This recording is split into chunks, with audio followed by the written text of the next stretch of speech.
Greetings, Mavericks and new viewers.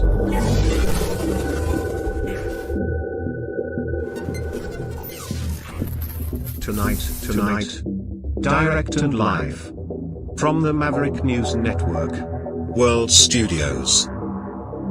This is Maverick News with Rick Walker.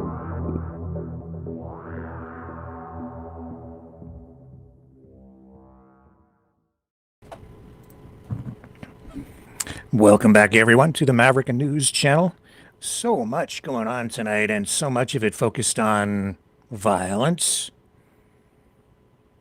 Of course, we're going to talk about the war in Iran, maybe a little bit about Ukraine, maybe a little bit about Cuba. Oh, lots of wars going on. Brought to you by the Peace President. And we'll talk maybe a little bit about the economy and the impact on the economy because of all these wars, especially the war in Iran. We'll talk about the value of the dollar, Bitcoin, and maybe even touch on the value of Trump's coin. We will talk about Doug Ford, who made a very politically incorrect comment today dealing with violence, home invasions, congratulating a homeowner for the way this person handled a home invasion using a gun, shooting a person in their home. And we'll tell you exactly what Doug Ford said about it today. That's making some heads blow up. So we have all that. And Rand Paul. Yeah, he's in the news today, too, talking about the violence that was perpetrated on him some time ago when he was tackled by a neighbor, breaking 3 ribs, puncturing a lung. And we'll tell you how all that fits together when we come back on the other side of this.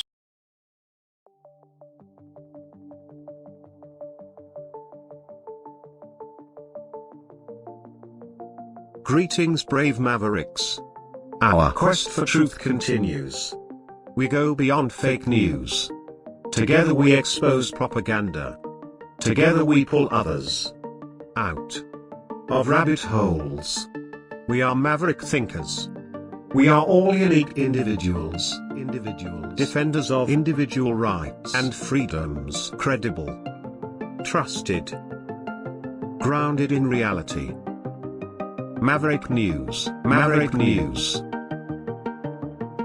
Defending free speech, free speech.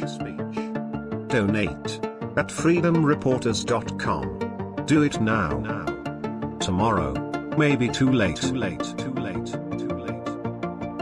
Maverick News.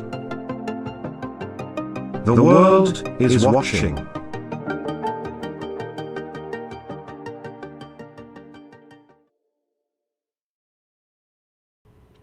Also, right off the top, I should say that I know I previewed tonight's content yesterday, saying we were going to have separatist Brandon Pringle back on, our friend, for part 2 of the Goodbye Canada, Hello Separatism segment. But Brandon called and canceled for tonight at the last minute, and we will see where we go from here. Hopefully he'll be on in the nights ahead, maybe tomorrow.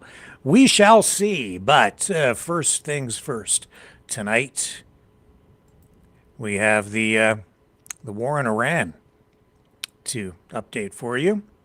The war between the United States, Israel, and Iran now entering its 19th day, and it is spiraling fast. Hard to believe it began all the way back on February 28th, something that was supposed to be over with very quickly. Now, Trump did say that the war might be with us for 3 or 4 weeks. Well, we're now entering into that time zone. And This war was supposed to be, well, it was kind of a surprise, wasn't it? Nobody really saw it coming, at least not until the last minute. And these U.S. Israeli strikes that killed Iran's supreme leader, Ali Khamenei, has now become a full-blown regional firestorm. So in the past 24 hours alone, Israel carried out a major new escalation, precision strikes on Iran's South Pars gas field, the largest natural gas field in the world. U.S. officials say Washington was informed and approved the operation, but did not take part directly. Iran is calling it an attack on its energy lifeline. Oil prices have spiked sharply as a result on world markets. There are fears that are growing that Tehran could try to shut down the Strait of Hormuz completely, threatening 20% of the global oil supply. Indeed, I think it pretty much is shut down. Very few ships making their way through. Iran has wasted no time responding. The Islamic Revolutionary Guard Corps launched waves of ballistic missiles and drones at Israel. 2 people confirmed dead in the Tel Aviv suburb of Ramat Gan after a direct hit. Shrapnel injured others. Israeli emergency services are reporting cluster munitions falling in central Israel. All this while Iranian missiles slammed into Qatar's massive Ras Laffan LNG facility, causing extensive damage and halting operations at one of the world's biggest liquefied natural gas hubs. Iran has also fired at Saudi Arabia and other Gulf targets. The most were intercepted. Tehran is now warning every Gulf energy site to evacuate, promising more strikes. Also, a fair bit of propaganda out there, and I can't tell in some cases if this is real or fake. Iran claiming that they hit a nuclear reactor in response to the assassination now of Security Council Secretary Ali Latisni. Iranian ballistic missiles struck, according to Iran anyway, the Dimona nuclear reactor in Israel. I'm just going to do a little bit of a search here because this is on the fly to see if that is indeed real. I just don't know. So here's video. Let's see if this video matches reality. Released by Iran Insight, or it's on the Iran Insight X feed tonight. Let's bring it up and see what it says. There we go. Right here. Post claims Iran, asking Grok. The Post claims Iran launched ballistic missiles at Israel's Dimona nuclear reactor in retaliation for the assassination of Ali Larijani, misspelled as Ali Latisni, a senior Iranian official killed in an Israeli strike on March 17th. Amid broader conflict, attached video shows flames at an industrial facility with chimneys, but fact checks identified it as misrepresented footage of a 2025 Ukraine depot explosion, not a nuclear site attack. Indeed. Fake news. Yeah, I didn't see anything else about this, and I didn't know who the hell they were talking about. Ali Latisni. Yeah, but that is accurate if you're looking at it to say Ali Larijani. Now I understand why it's Ali Latisni. In any event, totally fake, coming from Iran. Needless to say, if you're seeing that X post or anything posted on Iran Insight, I would say be very careful. I wouldn't really believe anything they're saying, because obviously they post fake news. Fake news. Okay, let's go back here.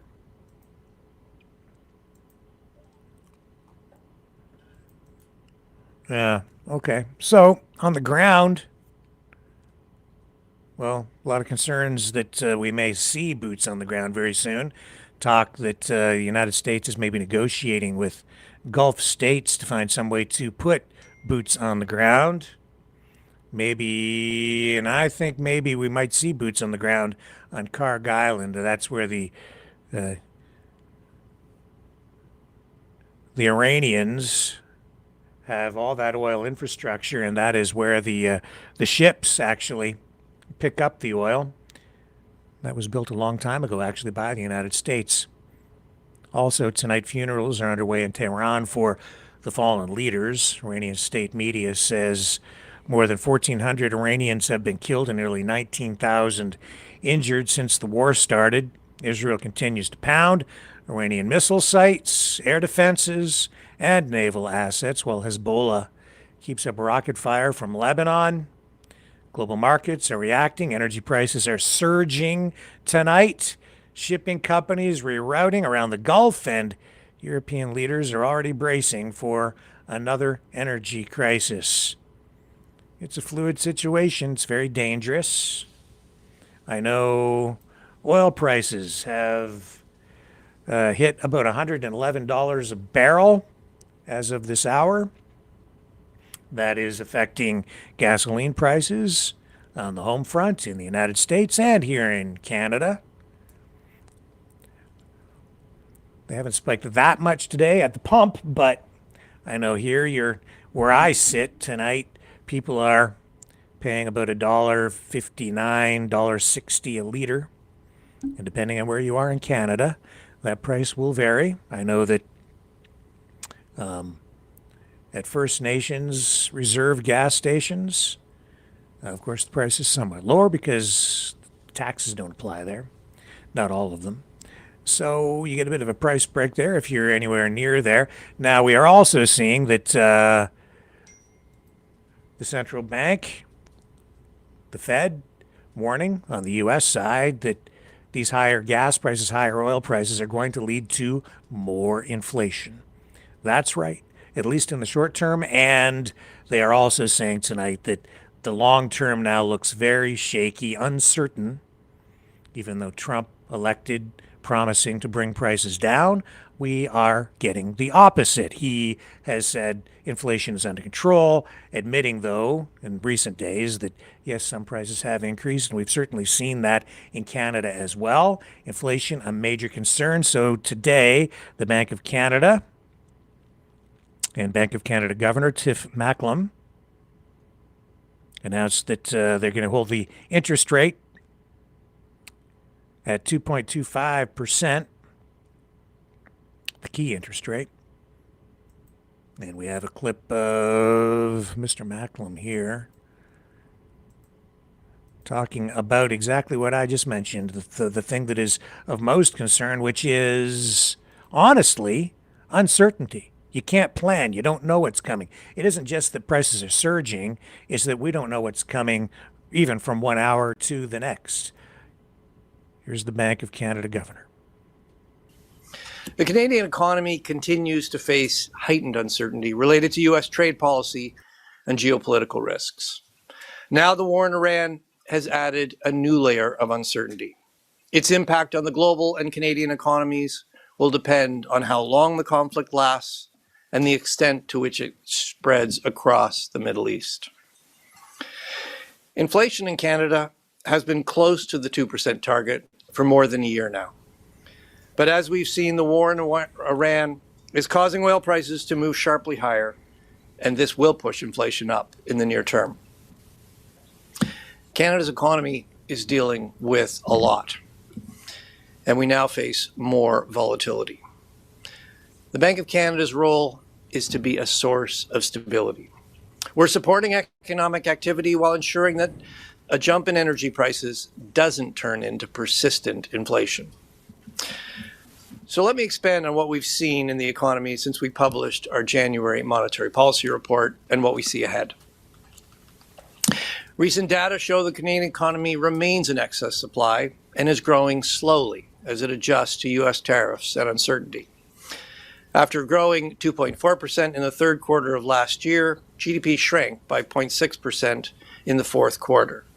This was weaker than we forecast at the time of the January MPR, but that's mainly because inventories were drawn down more than we expected.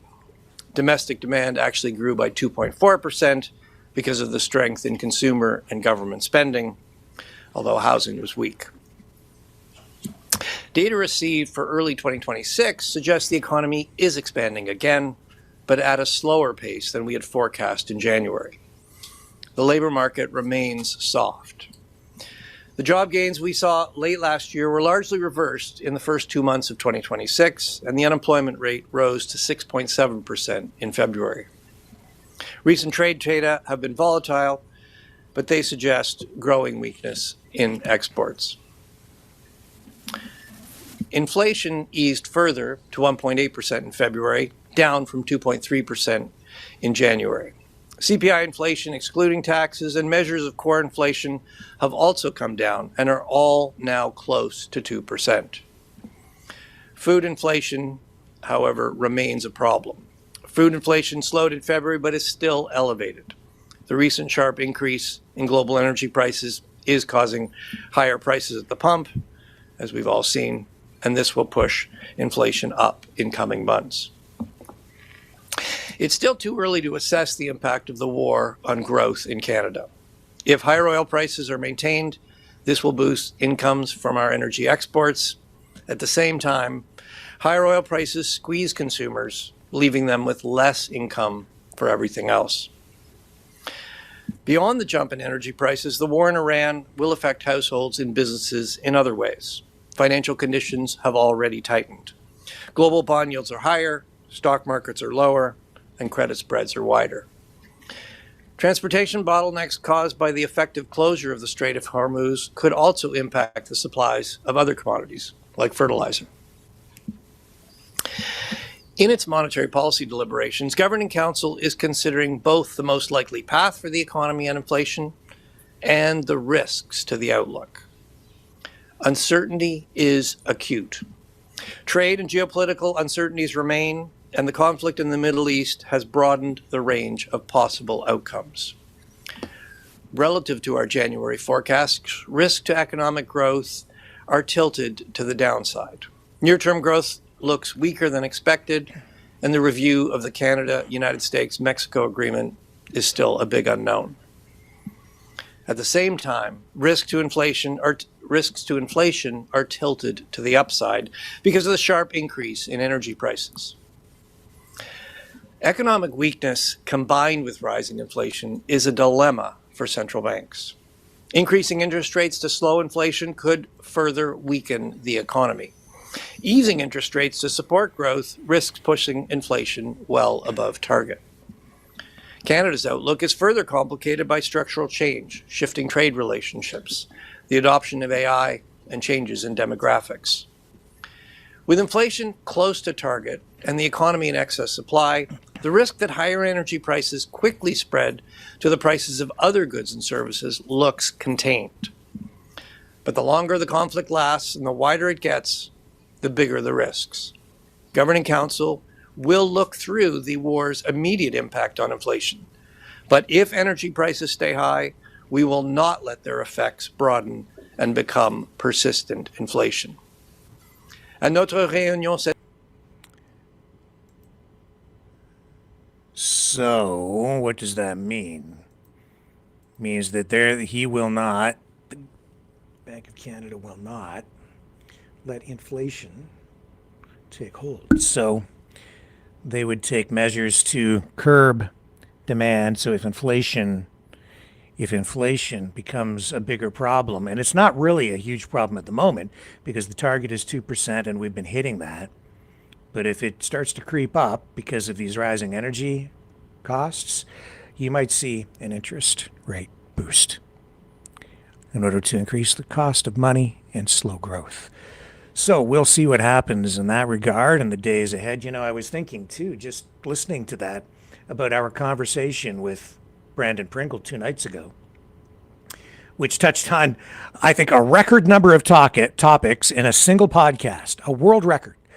I can't believe how many different things were brought up in such a short period of time. One of those things, of course, was tariffs and the economy and unemployment and on and on. Listening to all of this just made me think of something. When you're talking about economics, socialism, helping other countries, soft power, just, sharing wealth. Sometimes the best of intentions have the worst outcomes. I'll give you an example. So often we think we're going to do the right thing just by helping people, just by giving them money. Maybe people think we just have to take these poor people on the street, just give them money, or these people are homeless, we'll just build them a house. They think taking the straight line is the solution, but often that isn't the case because there are other factors, so many other things to consider when you're trying to find a solution to a real problem. That's why I kept asking Brandon the other night for details, specifics on stats that he was throwing out, because you need the full picture to fully understand an issue. So as an example of sort of what I'm talking about, lesson that I learned a long time ago, if you have, say, an impoverished country that we in the West, because we live in the first world, want to help, and so we think we're going to send them aid and improve their lives by, say, sending them shoes, because let's say in country X, they don't have enough shoes or no shoes, very few shoes. And the children need shoes and people need shoes. So what do we do over here? We think, well, we'll just round up a bunch of shoes, get people to donate shoes, and we'll put them on a plane, fly them over, and give away free shoes to all the people so they all have shoes. But that could actually be as harmful as it is helpful. Helpful in the beginning, but maybe harmful in the long run, and I'll explain why. You see, if that's what you do, you may not realize that over in country X, maybe you have one or two small operators who maybe produce shoes, manufacture shoes, make shoes by hand, whatever. Or maybe they're shoe distributors. And if you send a plane load of shoes over and give them all away, the people who make the shoes in that country then won't sell any shoes, probably for at least a year or maybe longer, as people wear the shoes that we gave them for free and continue to wear them and don't buy any new shoes until those shoes wear out. As a result, when their shoes wear out, the people who are making the shoes are out of business, and then they can't get any shoes at all again. So now you have even fewer shoes available, and now you have to send them more shoes, because what we maybe should have done was find a way to help themselves more by finding a way to produce more shoes in country X. So you see, that's just a very simple way of explaining how the best of intentions pave a road to hell in the long run, or maybe even in the medium or short run. So you have to think things through. You have to realize that details matter, and understanding the laws of economics matter as well. I'm not so sure J.D. Vance does, and I'm pretty sure Donald Trump doesn't give a damn as long as he wins. But today, over in Auburn Hills, Michigan, J.D. Vance, vice president, decided to, I'll let him speak for himself. He says that Canada has been abusing the United States, taking advantage of the U.S. for 40 years. President Trump has made some comments about trade with Canada. For manufacturers here in Michigan, that bridge will be a lifeline to get products over the border. Do you think that the president has taken the right steps with Canada in regards to the bridge, and do you think that it should open on time? And of course, that's the Gordie Howe Bridge, which Canada paid for entirely, 100% of it, gave 50% of the ownership to Michigan to improve cross-border trade, to provide a a supplement in addition to the Ambassador Bridge, which is already in place. And then Trump said that it was a crappy deal for the United States, and Canada should have. He's trying to block the opening of the bridge. I highlighted for you that it really is the Maroon family, which owns the Ambassador Bridge, that seems to be ramping up its long-standing efforts and amplifying them as we get close to the opening of this bridge, trying to block it because, of course, as soon as it opens, they have competition, and it will cost them literally billions of dollars. Anyway, let's listen to the response from J.D. Vance. Well, the president's attitude to Canada is they are an important ally. They're an important trading partner, especially for folks in this region of our country. But Canada has taken advantage of the United States of America for far too long. And they've taken advantage of the United States in a couple of different ways. Number one, they have allowed us to subsidize their entire military, their entire security. Canada pays virtually nothing, at least until a couple of years ago, for their own security, which means we had to foot the bill for that security. Is that fair to you and your kids that you have to pay for the military of a foreign country? No. So the President of the United States said to the Canadians, number one, you guys got to take your own security more seriously. You're always going to be an ally, but why don't you have a little bit more self-sufficiency? And I think that makes complete and total sense. The second thing the President said is, if we're going to be true friends, you have to treat our workers as fairly as we've treated Canadian workers for 40 years. Again, we have let so many people over the entire time that I've been alive take advantage of the United States of America. The President said, if you're going to apply a tariff to our goods, we're going to start applying a tariff to your goods too. It's basic fairness. And that's what we've done. And our hope with Canada, and I think we'll get there eventually, is we're going to get to a point where Canada treats our workers fairly, we treat their workers fairly, and they're going to be a true ally and a true friend, not somebody who's taken advantage of us, which is what they've done for most of my life. Thank you.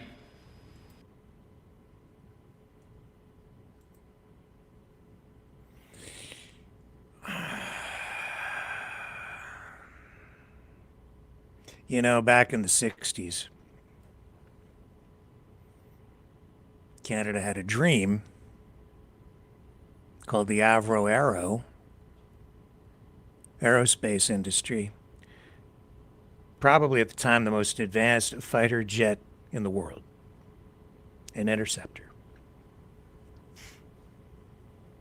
We were going to build that thing, and then it ended up being canceled. As the story goes, one of the main reasons it was canceled was because the United States government didn't want Canada building something that advanced in this country, a weapons system, a fighter jet. And I think it's pretty clear that the United States would not allow any country in this hemisphere to possess nuclear weapons which might be pointed someday at the United States. There was a time in the past when Canada had Bomark missiles up in the Arctic under the control mainly of the United States, co-control, but they weren't really Canadian missiles. And they're not there today.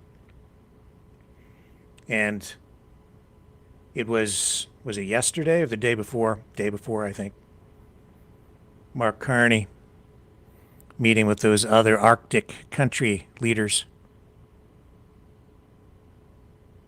saying Canada has, he made it very clear, Canada has no plans to acquire, no desire to acquire nuclear weapons.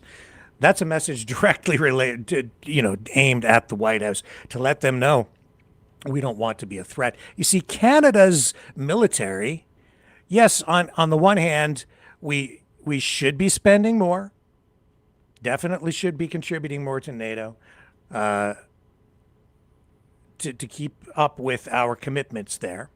So, and I guess we're going to be doing that. It looks like the money's earmarked for it. But at the same time, don't lose sight of the fact that we're not allowed to have a very strong military up here because some people down in the States get pretty skittish. Some politicians and military leaders down there get pretty darn skittish when anybody becomes strong around them. They like to keep everything kind of under control. They like to dominate. And we've been happy to let them do that because we've been able to trust the United States, like all these other NATO countries, like countries around the world. And that's been the rules-based international order since World War II. It's all been based on trust. That's why the United States has been allowed to become Godzilla. That's why Canada assisted the United States. We were part of the development of the nuclear bomb, the A-bomb.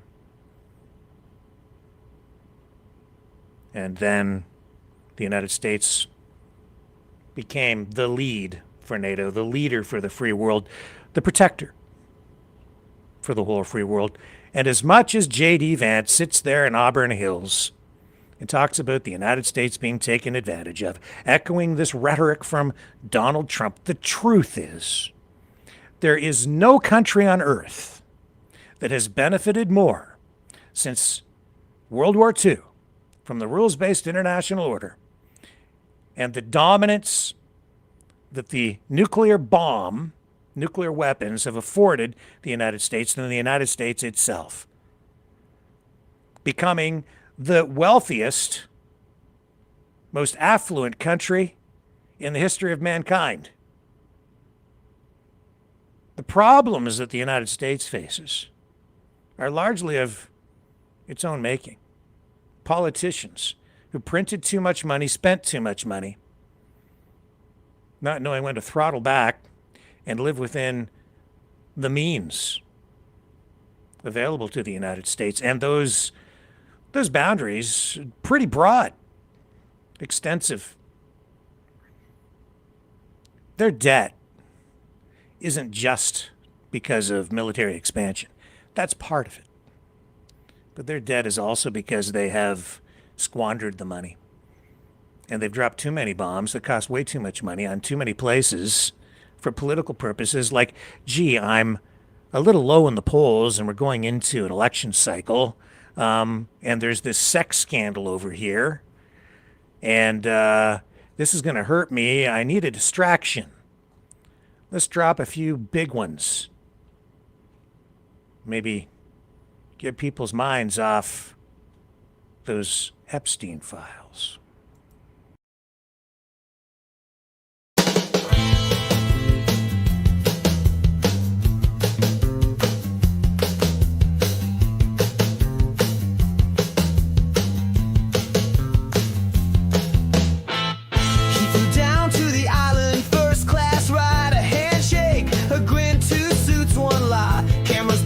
They both look clean, but the guest list redacted, if you know what I mean. No files exist, just a little twist, nothing to see here. Move along, folks, the truth's in the vault with the dirty jokes. No names released, justice deceased to protect the victims. And Donald Trump, shh, don't say the name, you'll get dumped.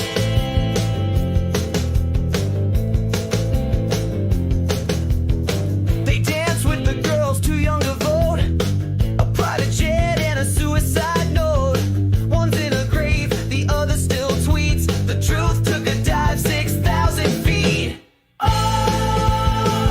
The cameras broke, that's not a joke. The guards were napping, the logs were gone, and everyone smiled like nothing's wrong. Nobody talks, just shadow walks. National security took the stage while justice quietly disengaged.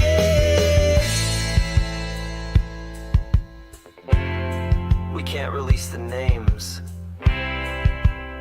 to protect the victims. And also Donald Trump. Coincidence? Just dumb luck. Right?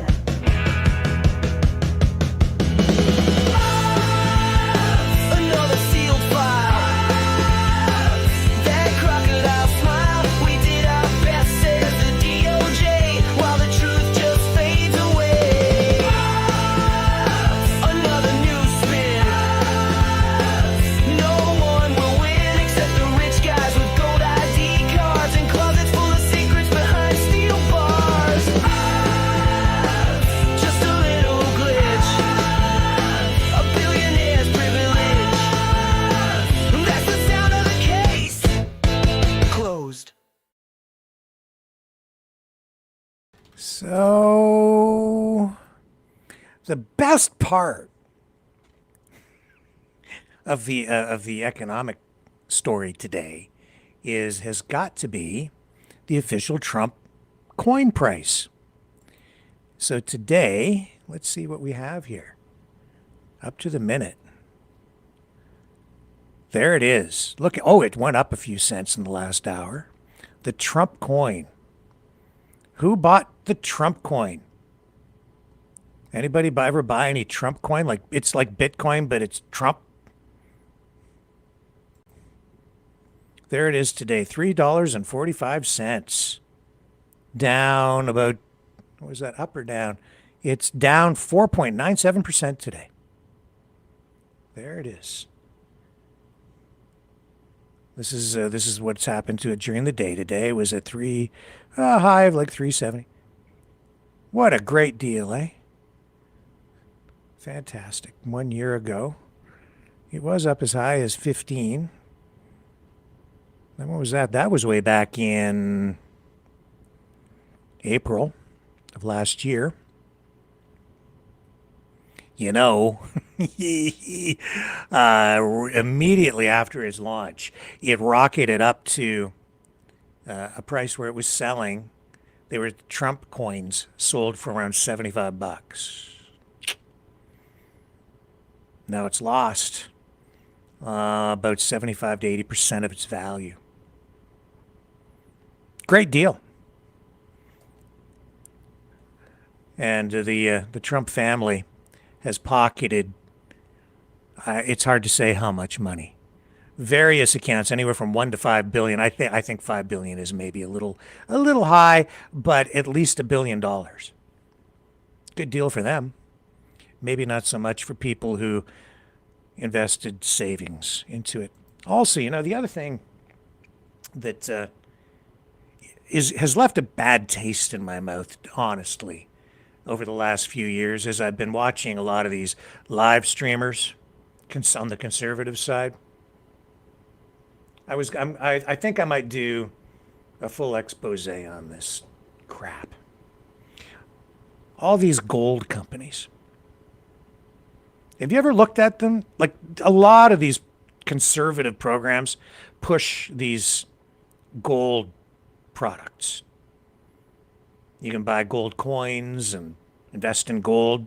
Now, some of them, like I think like if you get into Shift Gold and stuff like that, that's not really so much meme coins and so on, and it's not like gold collectible coins and that sort of thing. But some of these companies, I would just caution you, if you are watching these programs and you are thinking that it might be a good idea to take your retirement money as they are encouraging you to, and take your retirement funds and invest in these gold products, I would say be very, very cautious. Don't take financial advice from me. Go consult a professional. Certainly before you do something like that. There are horror stories out there about these companies and what they are doing, because so many reports of a lot of them are like collectible gold coins and other gold products that they sell, and they are grossly overvalued. The other thing that they do is they say if you're not happy or whatever, they offer people money back guarantees. The problem is that if you take out your retirement money and then send it to them, and then they give you the gold products back, and then you realize that you've paid way over market value for these gold products that they sell as an investment for your retirement, and then you ask for the refund that you've been promised, there are huge penalties that they charge you in order to get your money back. Instantly, many stories out there of people losing up to 50% of their retirement funds when they send them to these companies. And then when they ask for their money back, they are charged an additional exorbitant fee. And in some cases, people losing as much as 70 and 80% of their retirement funds. I'm not saying that all of these companies are bad. Not all of them are doing illegal things, but a lot of them are doing terrible things that are not illegal. Not illegal. And in fact, it's Donald Trump and his administration and his deregulation that has allowed a lot of this stuff to not just continue, but even become worse, especially in the cryptocurrency markets where there is a lack of regulation, which has allowed the people, companies that have issued a lot of these cryptocurrencies to list them without having them listed as securities, where they would be regulated as securities under U.S. law, but they're not subject to those same kinds of rules and scrutiny. And as a result, there are a lot of shenanigans that have gone on, a lot of pump and dump operations, a lot of coins shooting up in value when initially offered, and then losing almost all of their value, and in some cases even going to zero very quickly after the people who issue them put the money in their pockets. Not saying that Donald Trump did anything illegal, but it's pretty easy to avoid breaking the law when you're the guy making the laws. Maybe more on that in the days ahead. I've been trying to get around to doing something with this stuff for so long, but there's always so much happening that because every time I turn around, there's another Trumpster dumpster fire that we have to report on. I'll be right back.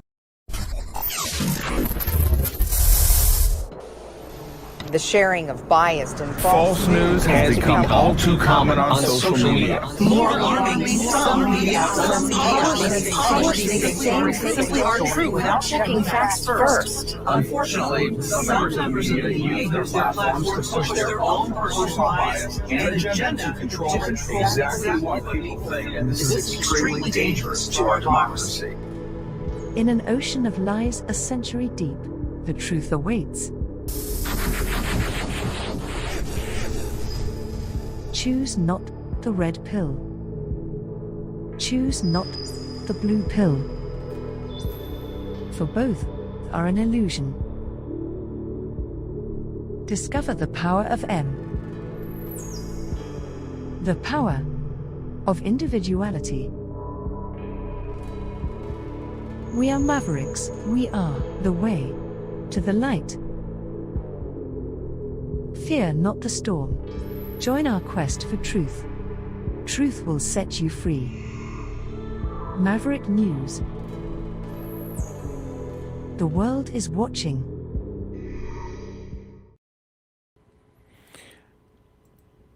So I do know that Israel has targeted Iranian leadership again, and Iran in turn has been hitting U.S. and allied radar sites in the Middle East. At least 10 sites hit. That confirmed from satellite analysis. And that really dating all the way back to the earliest days of this war of Iran with Iran.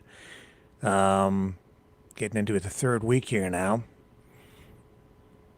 Don't really know exactly what the true extent of the damage is with regard to these U.S. targets in the Middle East, but there's a lot of money that's been blown up and a lot of concern about the ongoing capabilities of the United States forces to protect not only the U.S. bases, but the entire region because of maybe diminished satellite abilities. I'm not letting the cat out of the bag because it's being reported widely on all kinds of media now tonight, including ABC, which is also has been talking about that, but also talking about the elimination of more Iranian leadership. And here is this report from them to highlight that. Javad Ali joins us now. He's a former senior director for counterterrorism at the National Security Council. Thank you so much for joining us. Israel says that it has killed Iran's de facto leader in an airstrike. How big of a development would you say that this is? So, Lindsay, nice to be with you. And I would argue the death of Ali Larijani is just as significant for Iran as the death of Ali Khamenei, the former supreme leader, going back now 2+ weeks ago. Ali Larijani was, by all accounts, running the national security affairs of Iran, both before the war broke out and then subsequent to that. So with his death, the question is who now will replace him? Probably somebody else very senior from the Islamic Revolutionary Guard Corps, who was also trusted and had the credentials that Larijani and others did. But the regime is under tremendous pressure. This alone won't make it collapse, but I don't think that Iran can continue to lose leaders at this level for weeks on end. Their bench is growing shorter by the day. And we are more than 2 weeks into this war at this point. What do you think success looks like? And do you think that America's goals continue to be aligned strategically with Israel's? That's a great question, Lindsay. So we've heard from President Trump that he believes the military operations the U.S. and Israel have engaged in so far have delivered tremendous results. We've talked about the fact that Iran has lost its most senior leaders for the past 2.5 weeks.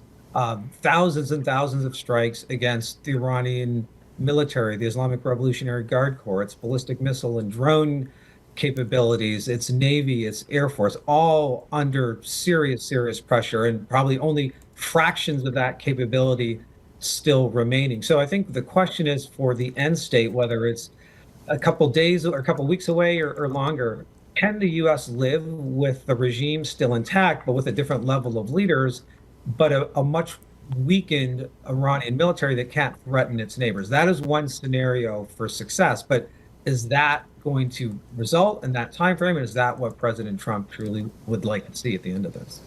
President Trump, as you know, is blasting NATO allies for refusing his demands to help protect the Strait of Hormuz. It's part of a growing wedge between the U.S. and Europe. What kind of security implications could that have? So the issue with the Strait of Hormuz, as we've talked about, with Iran under tremendous pressure, both on the regime and on the military side, what Iran is doing is attacking its neighbors and trying to close the Gulf and deny access to shipping in and out of the Gulf to force the economic and political pressure back on the U.S. and the West. And these effects are having the impact here at home, as your previous segments talked about, with the rising gas prices and other impacts on the economy. So that's the card that Iran is trying to play right now. But again, its military capabilities are far weaker than they were 2.5 weeks ago. And how much longer can Iran try to block shipping in the Straits of Hormuz? And at what point will the U.S. try to sort of get through that blockade and even land U.S. troops in Iran to accelerate the military campaign that's going on? And let's get your reaction to Joe Kent's resignation. Trump's director of the National Counterterrorism Center quit and said that Iran posed no imminent threat and that Israel pressured the U.S. into the war. What do you make of that, and what kind of pressure does it put on the White House?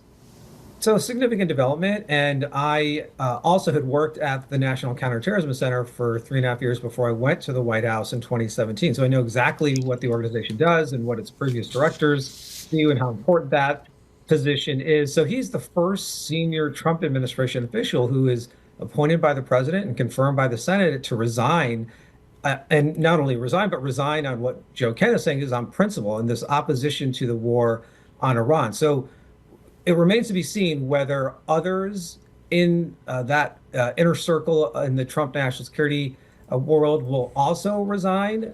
I think that's unlikely. I think he will probably be the only one, at least for the immediate future. But I also don't think it will really change the way President Trump is thinking about prosecuting the war and dealing with the fallout back here at home. And in the center itself, I mean, there will be someone who will assume Joe Kent's duties. And then the question will be, will the White House nominate somebody else to be confirmed by the Senate to run the center? Javad Ali, we thank you so much for your insight. Really appreciate it. Thank you, Lindsay. So this is not so simple after all. And we're not sure where it's going. tonight. Iran ramping up its rhetoric. Well, we've already seen one set of lies from Iran, but here they are vowing retaliation. This is a firm warning and a red line for the criminals who attacked parts of Iran's fuel and energy infrastructure in the southern region of the country.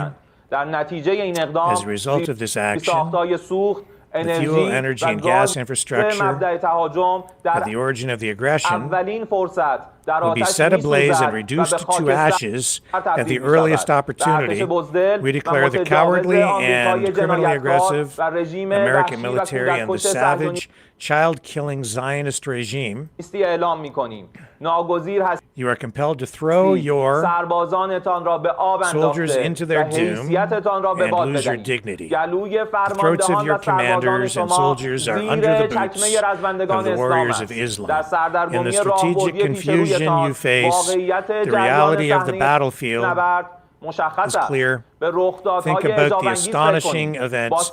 You came with a victory scenario, yet now you are searching for ways to preserve your survival in hidden underground think tanks. Your era of bullying is over. Your only refuge to escape the blows of Iran's powerful and decisive operations is to leave the region or choose death. And victory is only from Allah, the Almighty, the Wise. So there's that. And Tulsi Gabbard today, she would not support or repeat what we heard from Joe Kent this week, saying that there was no imminent threat to the United States from Iran. That's why he resigned from his position as Director of National Counterterrorism. He served under Tulsi Gabbard.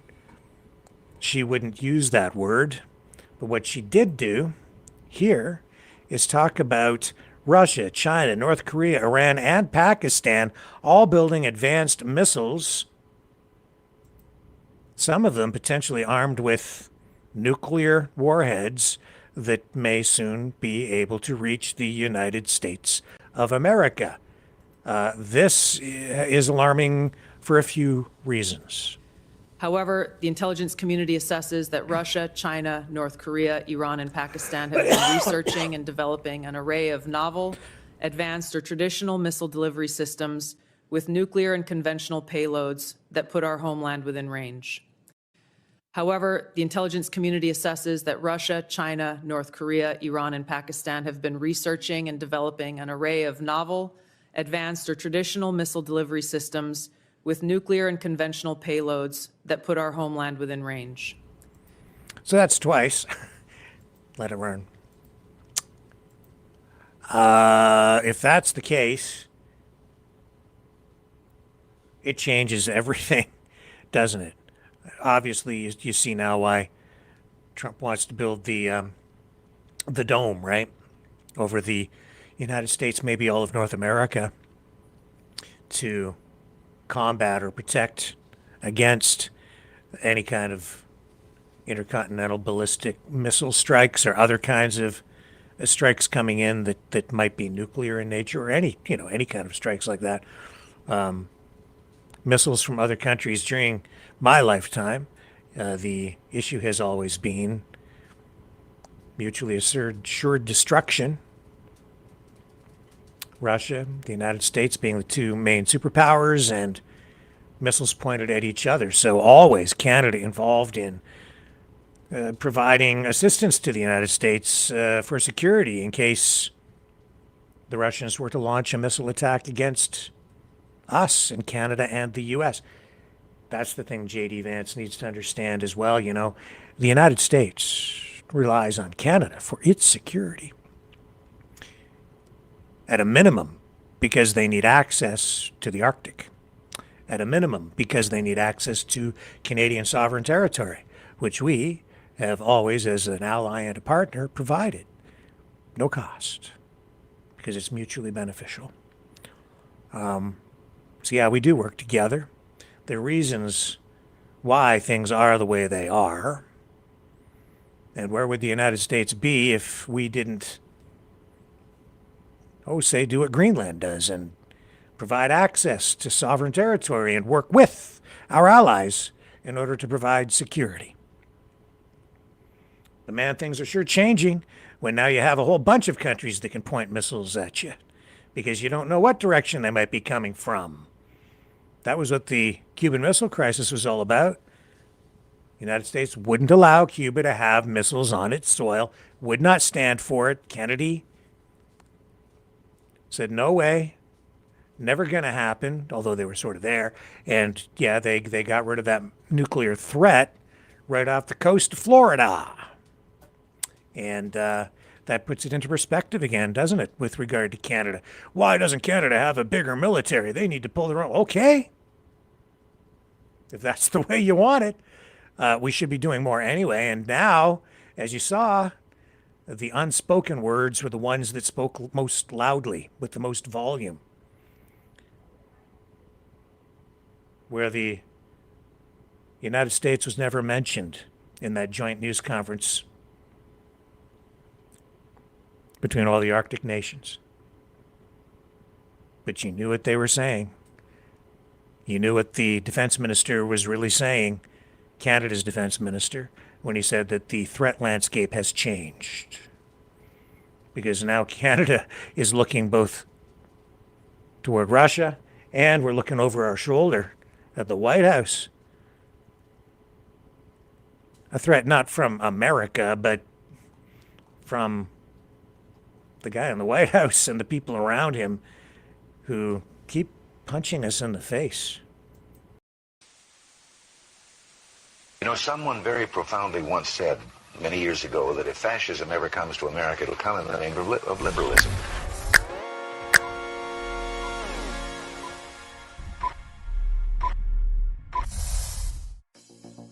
Well, I think it's time we ask ourselves if we still know the freedoms that were intended for us by the Founding Fathers. If we lose freedom here, there's no place to escape to. This is the last stand on Earth. The entire world is watching. Every dictator, every crazy dictator in the world is watching.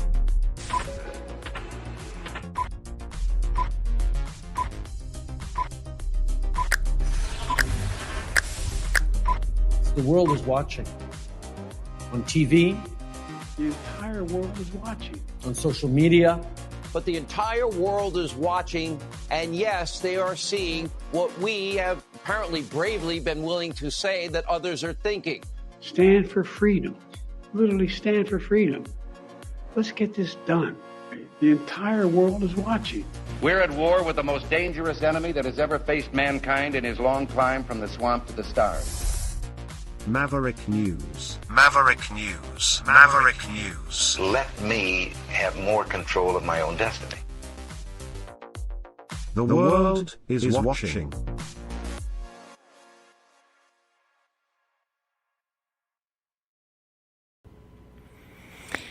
Okay, so America divided on the war, polls showing, different things.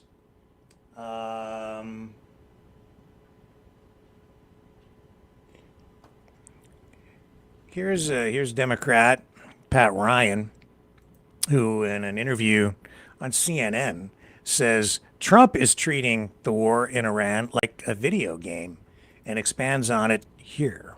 Personally, for me, and especially those that served in Iraq and Afghanistan, we have already spent trillions of dollars, thousands of American lives, hundreds of thousands of Iraqi and Afghan lives on not one, but two misguided forever wars about oil, largely, especially in Iraq. And we need to heed those lessons. the choice is on the table. Do we want to continue to spend those trillions of dollars overseas on misguided regime change wars, or do we actually want to invest here in the country, lowering healthcare costs, lowering housing costs, lowering food and grocery costs, lowering gas and utility costs, which we actually have a plan to do and have seen absolutely nothing from this president or the Republicans in charge of the Congress. Personally, for me, and especially those that served in our... Now, I want to show you this as well, but I'll tell you what, I'll do this first. Now, here's Bill O'Reilly. I have to say, too, just as a note, he has lost a lot of weight, and I am wondering if he is not well. I don't know if anyone else has noticed, but he's very thin in the face. Of course, he's getting older. Maybe more time has gone by than I realized. That's entirely possible, too, but he doesn't look well. In any event, here he is over on News Nation, unloading on European allies over this very issue. And then we're going to come back to Tulsi Gabbard. What do you make of the argument that our allies are leaving us behind and not helping us? I mean, you have the UK and France, China. You sure you want to ask me this? I would love to hear your answer on this. I think the alliances are changing. I would love to hear your analysis of the allies in Europe. Pavlich asked for this, okay? Germany's the worst. The absolute worst. Worse than France. Way worse. And France is bad in Iraq. Okay? But I mean right now, when the president's asking... Germany is the worst. Today, right this second, as we speak. To release a statement going, it's not our war. Arrogant beyond belief. Ever since World War II ended in 1945, we have carried them. 100% carried them. Defended them against Stalin and the communists. And they have the gall? Shut up. How do you say that in German? All right, I don't know. Shut up. If you don't like it, okay, but don't try to say it's not our war. You're a bunch of jerks, okay? We saved your butt. I don't know how to say butt in German either. Well, say me in you again now. owe us. Okay, that's Germany. The worst. Biggest economy, okay? Could be a help. Okay, France, wishy-washy. Depending on the day. We don't even know if we want them involved. Okay. Yeah. Spain, I'd throw them out of NATO. If I'm the president, they're gone. I put them on waivers, to use a baseball term. Hey, Spain, you want to be socialist, communist? Good. You're not in the alliance anymore. Okay? Okay. I think we got the picture. I understand what he's saying. But, you know, a lot of this would have been avoided if Trump had just consulted with allies to build the coalition, even quietly, even behind the scenes somehow, without doing, you don't have to do it all out in public, but he could have, but didn't. No diplomacy. Because why? Because he doesn't really think didn't think he needed to work with other countries, because he thought, he thought this was going to be a lot easier than it has turned out to be. And now, yeah, he could use some help. And the people he has been insulting are not so eager to just cough up that kind of assistance, especially when international law is in question and certain people want to make sure things are done right so that they don't end up on the hook in an international court accused of war crimes or whatever. Point being, a little diplomacy can go a long way. This today, also of note, this is John Ossoff questioning Director of National Intelligence Tulsi Gabbard about her role and her presence in Fulton County, Georgia, during an FBI raid earlier this year. So he criticized President Donald Trump here for inviting his political donors to claim your spot and receive private national security briefings. The message included here today a photo of the president at a dignified transfer ceremony. Yes, I'm just reading what the description is on this video. In any event, I think it'll speak for itself. And I think it might be very relevant to what we were just talking about with regard to Gabbard and her earlier comments that I referenced regarding the proliferation of missiles and the situation in Iran.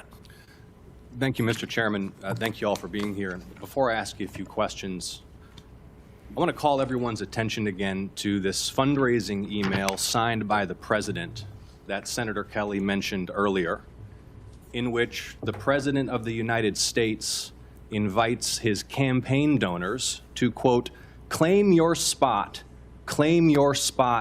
join now to receive private national security briefings to his political donors, featuring a photo of the President at a dignified transfer ceremony with a flag-draped coffin of an American service member killed in action returning to their family. And the American people need to know that the President of the United States is fundraising for his political campaign and his PAC using images of American service members killed in action, and it's a disgrace.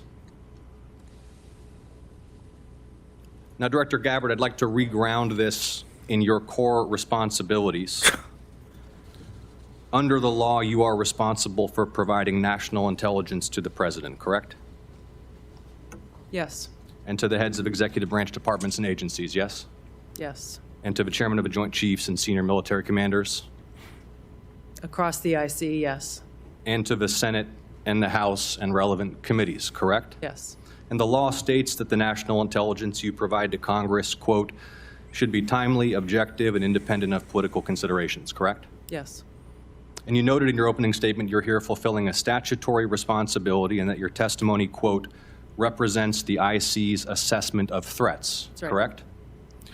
That opening statement, as submitted to the committee in advance of this hearing, stated that as a result of last summer's airstrikes, quote, Iran's nuclear enrichment program was obliterated, end quote, correct? That's right.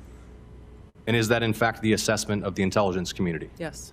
So the assessment of the intelligence community is that Iran's nuclear enrichment program was obliterated by last summer's airstrikes. Yes. In the opening statement you submitted to the committee last night also stated, quote, there has been no effort since then to try to rebuild their enrichment capability, end quote, correct? That's right. And that's the assessment of the intelligence community. Yes. The White House stated on March 1st of this year that this war was launched and was, quote, a military campaign to eliminate the imminent nuclear threat posed by the Iranian regime, end quote. That's a statement from the White House.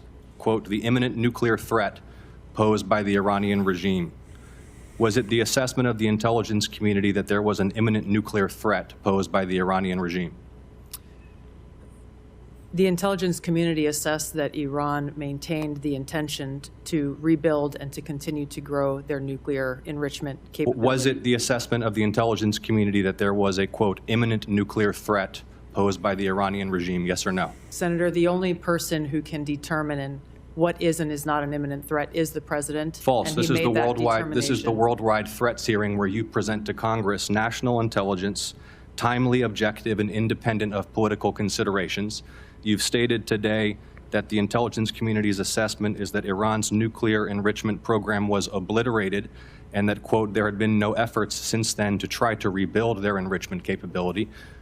Was it the intelligence community's assessment that nevertheless, despite this obliteration, there was a, quote, imminent nuclear threat posed by the Iranian regime? Yes or no? It is not the intelligence community's responsibility to determine what is and is not an imminent threat. Okay. That is up to the President based on a volume of information that he receives. It is precisely your responsibility to determine what constitutes a threat to the United States. This is the worldwide threats hearing where, as you noted in your opening testimony, quote, you represent the IC's assessment of threats. You are here to represent the IC's assessment of threats. That's a quote from your own opening statement.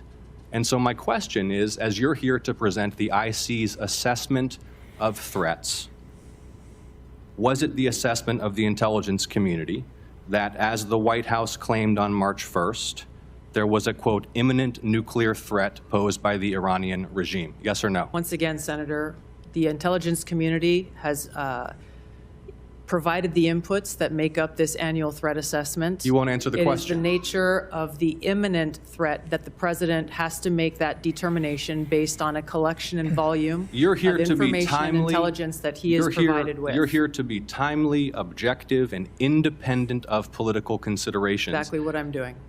No, you're evading a question because to provide a candid response to the committee would contradict a statement from the White House. Let me ask you about your presence in Fulton County on January 28th of this year. You were present at the FBI's raid on the Fulton County Elections Office on January 28th, correct? I was present for part of the FBI exercising a warrant approved by a municipal judge. Yes, to and the obtain FBI was there executing, investigation. the FBI was there executing that warrant to seize ballots and materials associated with the 2020 election, correct? Yes. And are you aware that members of this committee have already opened inquiries into your election-related activities? Yes. And are you aware that your general counsel and deputy general counsel have already provided testimony to this committee regarding those activities? Yes. On February 2nd, you sent a letter to Senator Warner regarding your presence at the raid. Was that letter accurate? I don't recall the exact date, but if I sent a letter that had my signature, it was accurate. You stated in the letter that your presence at the raid was, quote, requested by the president, correct? Yes. When did the president request your presence at the raid? The day of the raid, the warrant execution commencing. The day of the raid. Yes. He called you on the phone? I'm not going to disclose how the message was delivered, but it was a request from the president and his administration to go and help oversee this warrant being executed along with the deputy director of the FBI. Is it your role and to thank oversee- the FBI agents who were conducting Is it this your warrant. role to oversee the execution of criminal warrants? It is my role, based on statute that Congress has passed, to have oversight over election security, to include counterintelligence. But you said to you include oversaw the raid, correct? You just testified you oversaw the raid? portions of it. Okay. Did you handle any ballots or election-related materials? No. You were inside an FBI evidence truck, correct? You were photographed inside an FBI evidence truck. It was an empty truck, yes. The president stated, quote, you looked at Senator's time is votes that expired. wanted to be checked out. The Is that senator's accurate? time is expired. Did you look at votes as the president Senator stated? Ossoff, your time is expired. You respond You can for the have record? her. No, she cannot respond No, because for the record, will the director please respond for the record to that question is my I'm happy question. to respond to questions for the record. Support journalism you trust. Support.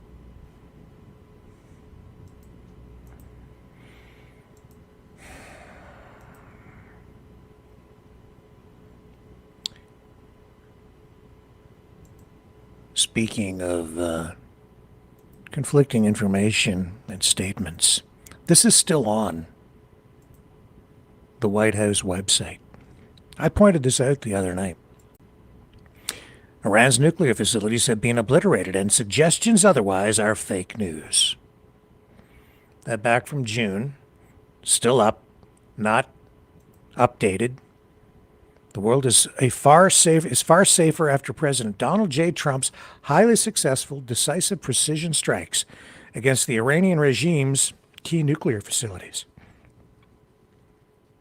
President Trump says monumental damage was done to all nuclear sites in Iran. As you just heard in that testimony, as shown by satellite images, obliteration is an accurate term. The white structure shown, there's an image attached, is deeply embedded into the rock with even its roof well below ground level and completely shielded from flame. The biggest damage took place far below ground level. Bullseye! Many other statements on there from all the way from the Israel Atomic Energy Commission to J.D. Vance to Pete Hegseth to Marco Rubio, Steve Witkoff, David Albright, and others, all asserting the same thing, that Iran's nuclear program obliterated. Tulsi Gabbard saying there's been no effort based on the intelligence that she has, and that's her job now, to rebuild. So that argument or justification for what Trump has done in the Middle East against Iran doesn't seem to hold water. Maybe we better get Joseph back on here to discuss further. He says America first doesn't mean America alone, but seems like the allies are few and far between for President Trump. Maybe not for America. Tonight. Be right back. Brightleaf Innovations is excited to offer our newest investment opportunity. The Turn Easy Bed Storage Solution. Turns with a touch, spins all the way around. Every little thing you need is easy to be found. No more clutter, no more mess on the floor. Just spin it, reach it, you don't search anymore. Turn Easy Bed, spin your world around. Storage made simple, the best you found. Shelves your way, keep the mess away. Charge it, store it, night or day.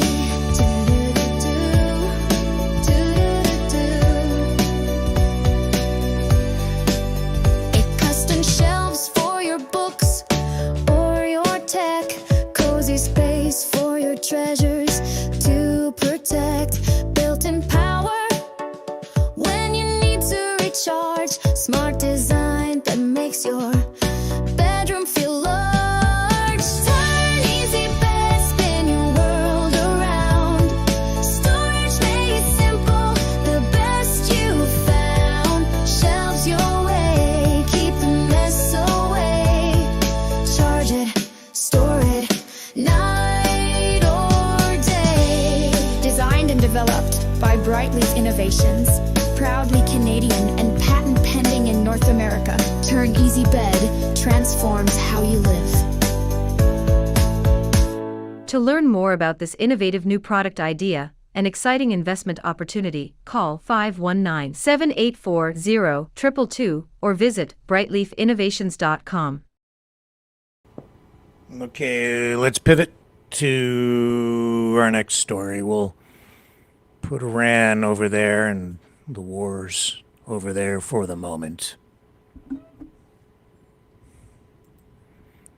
Because I do want to talk about this. Doug Ford, Premier of Ontario, making headlines, blowing people's heads up with his words. Politically incorrect, to be sure. Let me see here. I need to cue this. Where'd you go, Doug? This is him talking about a home invasion. Here we go. Okay, I've got the clip. So, oh my God. He congratulated today a homeowner who shot and injured an alleged home invader in Vaughan, Ontario this week, saying that intruders need to be shot, right? So this all comes down to the castle law controversy or issue, I guess is really the right word. Issue is a better word. He said today, congratulations for shooting this guy. Should have shot him a couple more times, as far as I'm concerned, after being asked about this at a news conference, which had nothing to do with any of this, but this is what's ended up dominating the headlines from today's news conference involving the Premier, and it's making national news. We're going to play the clip, but I've got I have video, police released surveillance video from, I think, a doorbell camera or a surveillance camera out on the front porch of this home that was targeted by these home invaders. And I should caution you that this does include, I'm going to show you footage from this crime. And, well, you don't really see any violence. You know, the suggestion, we know that there was a person shot here, so I still preface this with a disclaimer and a warning, as do police right off the top with text in this surveillance footage. I'll roll it for you. Here we go.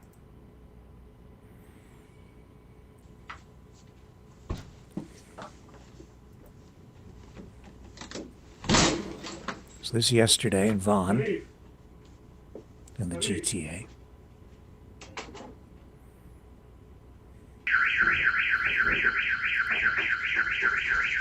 Didn't go as well as they thought. So they all run out and shot, injured. So there you see the request from police to call if you have information about this Crime Stoppers. The number's on the screen. We will, okay, pull that down. Now, Doug Ford, let's get the clip of the premier at the news conference with regard to this, because the homeowner used a gun, shot one of the intruders.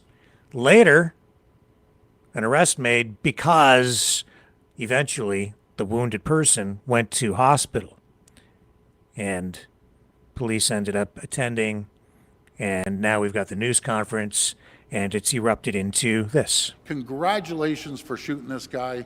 Should have shot him a couple more times as far as I'm concerned. As for the person that was defending his family, he was a legal gun owner, it was stored properly, congratulations. Yeah, I'm glad you shot the guy. Teach us the rest of these robbers, and I encourage everyone out there that's a legal gun owner. Someone's going to come in and try to kill you and kill your family. Remember, it was just last week, Jamie, one guy got shot because he was trying to protect his kids. Well, you know, these guys, they need to be shot, as far as I'm concerned. And by the way, the federal government, they're spending so much time on going after legal, law-abiding gun owners that safely store their guns, safely store their ammunition, their hunters or their sport shooters. I have an idea. Rather than wasting hundreds of millions of dollars going after legal gun owners, why don't you spend that hundreds of millions of dollars going after the bad guys? You know, they always want to protect the bad guys. The judges always want to protect the Charter of Rights. How about the Charter of Rights of the people to keep them safe, rather than always protecting these criminals? I'm just sick and tired of it, and I can tell you, folks, I talk to a lot of people. I get 1,000 calls, I'm not exaggerating, 1,000 calls and messages a day. People are done with this. They're done with all these crazy protesters and nasty people and breaking into homes and stealing cars. We all grew up here. Did we experience this 10 years ago? No, we never experienced this.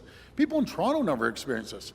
I'm guessing about 5 years ago, you know, people just were so brazen because we have some great judges, but we have some really weak-kneed judges letting these criminals out on bail, not once, not twice, 4 or 5 times, just to go, okay, Johnny, go out and break into the next house. And there's also this clip that's still out there circulating. It should be used for defensive purposes only. He's talking about any pepper spray. Other thing that you may carry with you, I should say. If you're under attack, your life is in jeopardy, then use every tool you can. And there's nothing wrong with, especially women, walking at night with pepper spray. Folks, let's be honest. People are carrying pepper spray right now. Bear spray's legal, right? Bear spray, what do we do? Say, okay, you can carry bear spray now, coyote spray, whatever it is, but this is to defend yourself when some crazy nut comes after you and wants to do a heinous crime against you. Women should be able, specifically women, but men too, but women should be able to carry pepper spray to protect themselves. Women are scared, men are scared to go out at nighttime, and you know, they're worried about crime. Anyways, I got to get going. Except it's kind of illegal in Canada to do that. So he's saying it's okay, but it's actually not okay. You can carry bear spray, not pepper spray, but you can carry bear spray if you're carrying it for the purpose of spraying on a bear or some other predatory animal that might be there to eat you in the wild while you're hunting or hiking, or I don't know if there are bears in your neighborhood. I suppose it's justified to do that. But if you use it on a human being, that is also actually illegal. But that being said, as far as I know, still no charges laid tonight against the homeowner who shot one of those intruders. Here's the leader of Ontario's New Democratic Party, making reference to all this, taking a different view. I don't want my daughters to have to feel like they need to carry pepper spray to be safe in our communities. I don't think it's fair to put that on them. If Doug Ford wants to keep Ontario and his daughters and my daughters and everybody else's daughters safe, then he should look in his own backyard and he should start to address the fact that people don't feel safe in our communities. He is the premier of this province, and if community safety is on people's minds, he should address that. We, the women of this province, we should own these streets. We should own these streets. These are our streets. We shouldn't have to carry pepper spray to feel safe. I don't want my... The music always helps set the mood. It's just an ongoing issue. Never ends, never ends. Maybe someday, but not in the foreseeable future. Gun rights, violence, pepper spray, you know. And we've seen just in the past week, this past weekend, Doug Ford again trying to get a court injunction to block the Al-Quds Day protests, the one in Toronto, which was at the U.S. consulate, and then I think it went over to Queen's Park as well, which is, Queen's Park and the U.S. consulate too. Usual locations for these kinds of activities, which, depending on your point of view, is either a good thing or a bad thing. But wait, there's more. We have Queen Romana de Dulo.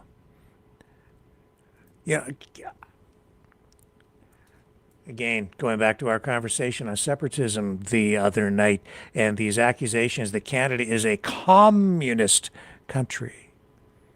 No, it's not. Nor is it authoritarian to the degree that you would find in a truly communist country. You can stand up to the government. You can protest the government. You can say nasty things about the government. You can't threaten a politician or really anybody. Certainly shouldn't do it in a public way online because that will bring police to your door. But you can get away with a whole lot in terms of standing up to and challenging the government. It may not get you the result in the end politically that you want, but you're allowed to do it. I can sit here and say all kinds of things about any politician that I want. And you've seen a lot of that from Queen Romana de Dulo, cult leader, the self-proclaimed Queen of Canada, not just she doesn't just criticize the Canadian government. She claims to be the government of Canada with the backing of President Donald J. Trump. Well, she, of course, was facing charges all related to the trouble that she has been causing this community. Where were they most recently located? I think it's in Saskatchewan, right? Yeah, so Saskatchewan arrested 16 people back, I think it was last September. Yeah, she's the leader of the Kingdom of Canada, is what they call it. I did send her a message a couple of years ago asking if she would appear on the program. And I got an affirmative response, but in order to do that, she wanted all of my personal information, all of my data, my driver's license, pictures of my passport, all of this personal information.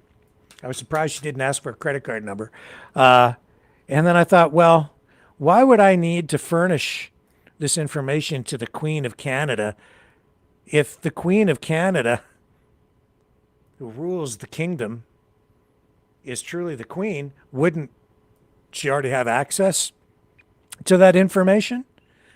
Couldn't she just go on the database or whatever? Because she talks in the videos about building roads and how the real funding for all these infrastructure projects coming from her with the backing of the Trump administration. It's kind of weird, and I'm not sure why she keeps coming back to suggesting that the support is coming from Donald Trump. Very disruptive, we'll put it that way. But anyway, the Crown has stayed the proceedings, I understand.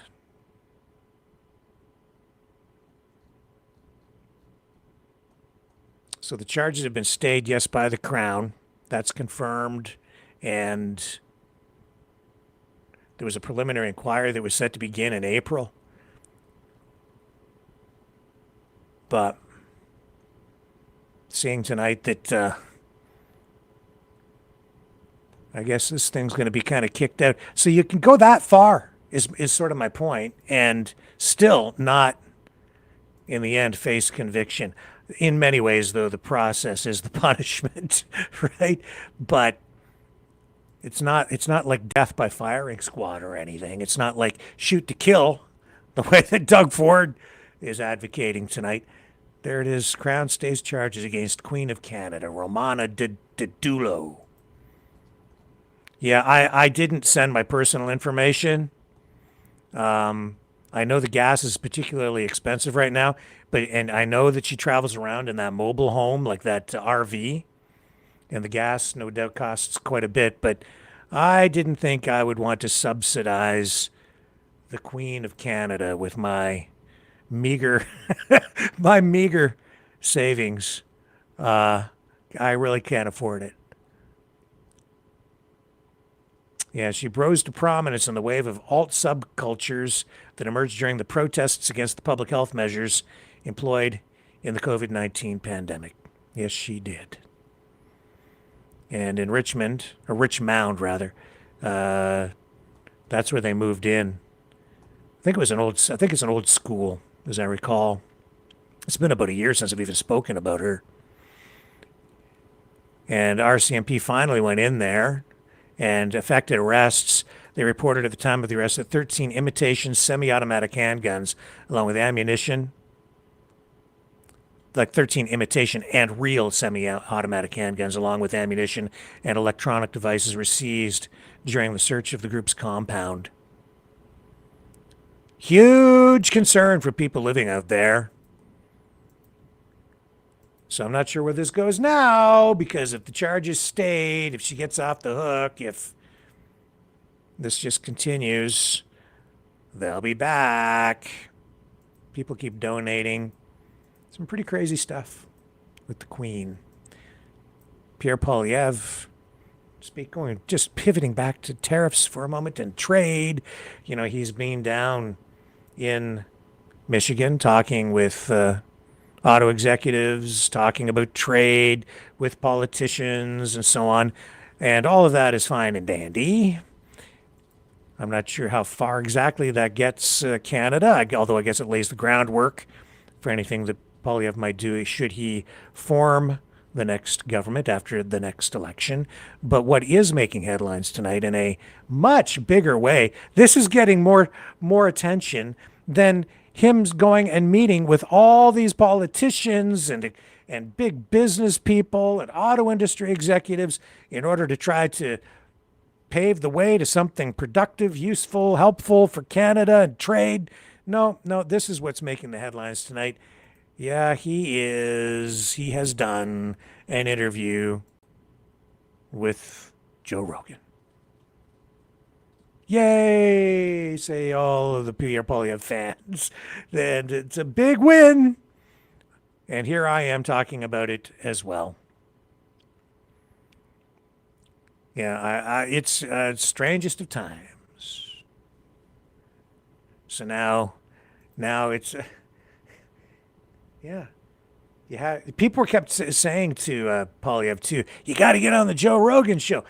It's Canadian politicians have to get on the U.S. podcast circuit and get on the big shows in order to get the big headlines. No matter what, it doesn't matter what else he does. You just got to get on the Joe Rogan show, man. Maybe he'll smoke some weed, and then we'll see where that goes. That's what it's come down to. That is what it's come down to. Okay, let me take another break. I got to cue something else up here. I shall return. So do not go away. Do not pass go. You can collect $200 later.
Maverick News. The world is watching. Okay, so this got colorful today too. Also, sort of related to issues of violence. This is about Rand Paul, senator, who asks DHS nominee Markwayne Mullin if he believes violence can resolve political differences, really bringing to the surface, drawing attention to what Rand Paul, I think, refers to as anger management issues or something to that effect. Because this is not, these two have a history going back, because it was 2017 in Bowling Green, Kentucky, where Rand Paul was outside doing routine yard work at his home, and his neighbor attacks him, some guy named Rene Boucher. Attacks him from behind without warning, tackles Rand Paul to the ground, according to the evidence presented in court, body slamming him. Rand Paul suffers 6 broken ribs, a punctured lung, led to a very serious injury. Very painful. Took a long time for Rand Paul to recover. And in fact, I don't think he has fully recovered from it. I think he has long-term, maybe lifelong now, medical issues because of it. And this became a subject of debate today because Rand Paul chairs the Senate Homeland Security and Governmental Affairs Committee, opened the confirmation hearing for Senator Markwayne Mullin. This is President Trump's nominee to lead the Department of Homeland Security. And he directly confronts Mullin today over comments that he made earlier this year. Because back in February, there was a policy disagreement. Paul was blocking a funding bill. Mullin publicly called Paul a freaking snake and told reporters and constituents that he completely understood why Paul's neighbor had attacked him in 2017. Essentially, it was like it looked like he was justifying or downplaying the violence that was perpetrated on Rand Paul. So today, Rand Paul called him on it. It became a focal point in today's hearing. Let's bring it up. Year that Representative Gabby Giffords was shot. I entered the Senate the same year that Representative Gabby Giffords was shot. I knew then that the state of political rhetoric was encouraging violence. I think it's imperative now, more than ever, that the leaders in our country disavow violence and lead by example. Through the years, I've personally been exposed multiple times to political violence. I was in the right field batting cage when the crazed shooter unleashed nearly 200 shots at our congressional baseball practice. I'll never forget Steve Scalise valiantly trying to drag his body away as the gunman continued. Later that year, a Trump-hating felon attacked me from behind in my yard. I was just straightening up from picking up a tree limb. I was wearing noise cancellation headphones, never saw him coming, running pell-mell down the hill. I was struck in the back. The force of the blow sent us through the air nearly 10 feet. Down the hill until his shoulder impaled me as we hit the ground. 6 of my ribs were broken. 3 of the ribs were completely separated, such that for weeks the ends of the ribs would grind upon each other. My lung was damaged. For weeks I could inhale but not have the rib strength to exhale. I developed 2 pneumonias. The pain was such that I could only sit up in bed by tying a rope to the foot of the bed and pulling myself up. But even then, the pain was that of 1,000 knives. Over the year of recovery, I began to cough up blood. I underwent removal of part of my lung. Complications led to an infection in the space between my lung and chest wall. I spent a week in the hospital having the infection lavaged every 6 hours through a chest tube. Recently, Senator Mullin, if you have time to listen, you were confronted by constituents that were angry because you voted against my amendment to stop all funding for refugee welfare programs. Instead of explaining your vote to continue these welfare programs for refugees, you decided to transfer the blame. You told the media that I was a freaking snake and that you completely understood why I had been assaulted. I was shocked that you would justify and celebrate this violent assault that caused me so much pain and my family so much pain. I just wonder if someone who applauds violence against their political opponents is the right person to lead an agency that has struggled to accept limits to the proper use of force. You might argue you were mad and upset about being confronted by your constituents. But Senator Mullin, your constituents are justifiably upset with you. By now, most of America knows that the Somali welfare fraud in Minnesota stole over $9 billion. But instead of defending your vote, you took to continue the vote to continue these refugee welfare programs. You chose to lash out at me. You went on to brag that you'd already told me to my face that you completely understood and approved of the assault. Well, that's a lie. You got a chance today. You can either continue to lie or you can correct the record. You have never had the courage to look me in the eye and tell me that the assault was justified. So today you'll have your chance. Today I'll give you that chance to clear the record. Tell it to my face. If that's what you believe, tell it to me today. Tell the world why you believe I deserve to be assaulted from behind, have 6 ribs broken and a damaged lung. Tell me to my face why you think I deserved it. And while you're at it, explain to the American public why they should trust a man with anger issues to set the proper example for ICE and Border Patrol agents. Explain to the American public how a man who has no regrets about brawling in a Senate committee can set a proper example for over 250,000 men and women who work at the Department of Homeland Security. Support journalism you trust. Support. Let me take a break. Coming back.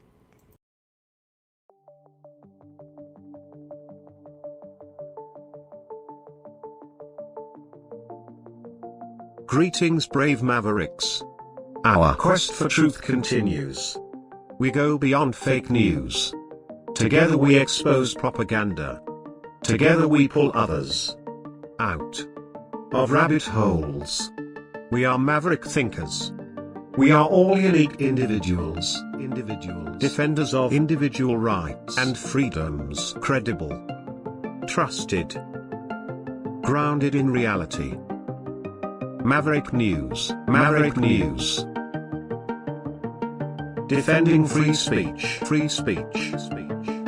Donate at freedomreporters.com. Do it now. Tomorrow, maybe too late. Maverick News. The world is watching.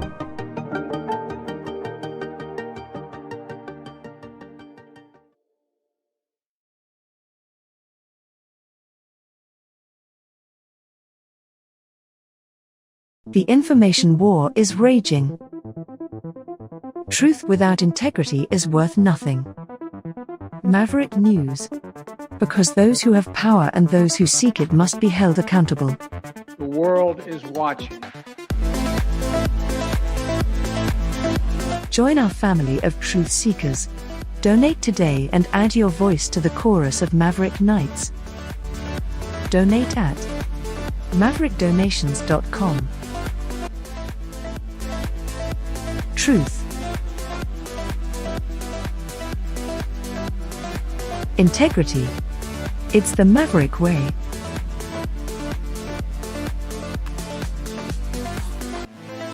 Maverick News. The world is watching.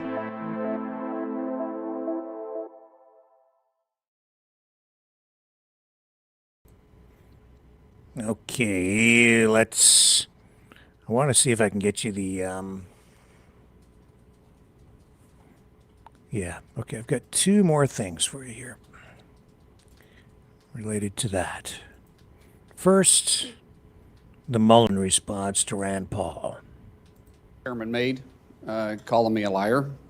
Sir, I think everybody in this room knows that I'm very blunt and direct to the point, and if I have something to say, I'll say it directly to your face. If you recall, back in my House days, we actually did have this conversation because of the remarks that I made. You were in a room. I simply addressed that I said I could understand because of the behavior you were having, that I could understand why the neighbor did what he did. As far as my terms of the snake in the grass, sir, I work around this room to try to fix problems. I've worked with many people in this room. Seems like you fight Republicans more than you work with us. I did address those remarks. I did explain your gimmicks by the amendment you put forth. And as far as me saying that I invoke violence, I don't. I don't think anybody should be hit by surprise. I don't like that. But if I do have something to say, everybody in this room knows I'll come straight to you. I'll say it publicly and I'll say it privately, but I'll never say it behind your back. So for you to say, I'm a liar, sir, that's not accurate. And I got proof to say that because you have spent millions of dollars in my campaigns against me because we just don't get along. However, sir, that doesn't keep me at all from doing my job. I can have different opinions with everybody in this room, but as Secretary of Homeland, I'll be protecting everybody, including Kentucky, as much as I will my own backyard in Oklahoma. It's bigger than the partisan bickering that we have. It's bigger than the political differences we have. The truth is, I have a job to do, and I don't like to fail at anything, at all. So I can set it aside if you're willing to set it aside. Let me earn your respect. Here's what happened outside in the media scrum. Planning on voting for this nominee? I think there are anger issues. I think there's a lack of contrition, both about the violence that was perpetrated on me, but really the violent episode he was involved in the Senate committee where he's told the media, frankly, that he doesn't regret it. He's also told the media there, as he said it again today, that there's historical precedent for violence, that caning and dueling happened all the time. And I pointed out, well, it was illegal 170, 200 years ago. They would actually flee and they would do it in areas they could find where the law didn't reach. Sometimes they would actually go to Canada, sometimes they'd go from one state to the other. But the mass of civilized response, even in the 1850s or 1830s, was against dueling. That's why dueling was made illegal. The fact that he can't bring himself to say that, really we shouldn't settle political questions with violence, I think that would be a terrible example for ICE and for our Border Patrol agents. We're in the midst, I think, of a crisis where there needs to be more direction from the top. And a guy who brawls, a guy who can't even say he's sorry about, wishing violence on me and really applauding the attack that happened on me, can't come to say that. I don't know how he could, from my point of view, be a leader of ICE or Border Patrol. Senator, you said you're no. Kevin, did he say Well, see how that goes. I don't know if you've been exposed to much of what Mullin is about. I'll just say the word simplistic comes to mind. I'll leave it there with that for him tonight. What we're going to do now, though, is we're going to shift gears entirely, and we're going to, normally when I do a Truspiracy segment, I go into the future to get next week's news today.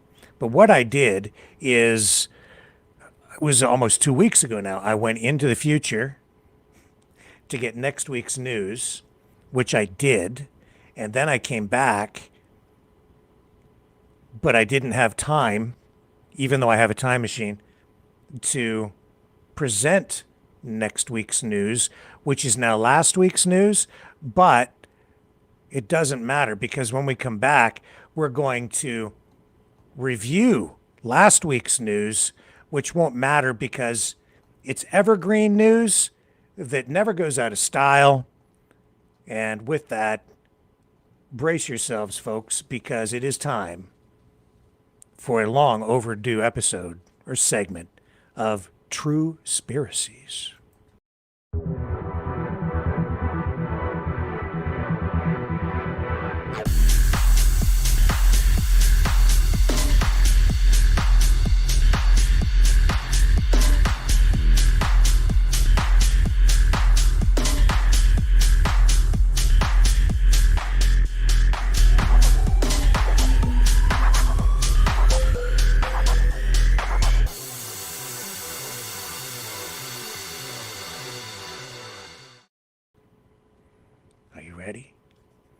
So I went into the future, arriving before March 2nd.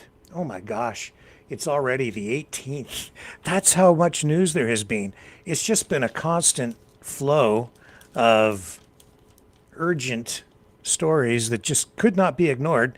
As a result, we got left behind even with the time machine at our disposal.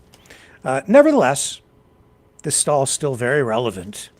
So we're bringing you the oldest from the National Enquirer, which is still the newest because Jeffrey Epstein has been found alive, which is really why I've been trying to get to this, because this is big news. This is the news you can use. So do not snooze, because this is the conspiracy theory America can't stop talking about. This is all about the death record written 24 hours before his suicide and the mysterious figure caught on video fleeing the cell. Let's go in and find the guts of this story. Here we go. Where is it? Jeffrey Epstein. Here it is, ladies and gentlemen. You heard it here last. But still first. Epstein lives. This is official. Let's read, shall we? From the pages of the only news tabloid you can trust, the National Enquirer. Or the one you can trust the most, anyway. The shocking theory that claims the pedophile isn't dead after all. Reviled sex criminal Jeffrey Epstein is alive, and explosive evidence in the Department of Justice's recently released tranche of documents and videos details the elaborate scheme to dupe America into believing the well-connected billionaire is dead, sources say, who shall remain nameless. The bombshell paper trail includes top-secret FBI reports and emails showing the government penned a press release announcing Epstein's death the day before. It's all right there, in capital letters, the word before, so it must be true. He was supposedly found hanged at age 66 on August 10th, 2019. Has it been that long? Time flies when you're not having fun. Inside his New York City prison cell while awaiting trial for sex trafficking. In addition, documents reveal a full-throttle investigation into a whistleblower prison guard who claimed the pedophile's body was swapped out. The old switch the corpse trick. There's also stunning video footage from inside the prison showing a mysterious figure in an orange inmate jumpsuit outside Epstein's cell block. I've seen that video. Coupled with a 2-page FBI report suggesting the feds purposely wiped all in caps, ALL, of the jail's surveillance footage on the day he died. Social media posts have appeared to show the clean-shaven creep on his Caribbean hideaway, Little St. James, also known as Pedophile Island. as well as an additional pic, which some believe is AI generated, of Epstein with long white hair and a shaggy beard flanked by buff bodyguards in where else? Israel. Disgraced royal Andrew Mountbatten, Windsor's former girlfriend, Lady Victoria Hervey, Lady Victoria, like Victoria's Secret. What secrets does she hide today? That she firmly believes Epstein is alive, she says, protected and hiding in Israel. Really? Here's a quote. My friends at the Department of Defense all tell me that he is alive, and those guys know because they get intelligence information all the time, she says. Ed Opperman, a private investigator who spent about a decade investigating Epstein, tells the Inquirer, I always thought he was alive and he was walked out of the prison. The Epstein people control the story, and right away they gave the public a choice. I call it a magician's choice. Was he killed or was it suicide? They never give you the option of whether he was walked out of there. The gumshoe believes Epstein, a longtime operative, money manager, and fixer who rubbed shoulders with Presidents Bill Clinton and Donald Trump, billionaire Bill Gates, and British ex-Prince Andrew, was purposely kept alive by the powers that be. He's been involved with these people for years, says the PI who hosts the Opperman Report podcast. They can't show their other friends that they were going to, leave someone out there to dry and get killed. Plus, he had the money to get out. Documents show the U.S. Attorney's Office in New York typed up a press release dated August 9th, 2019, stating, quote, and I quote,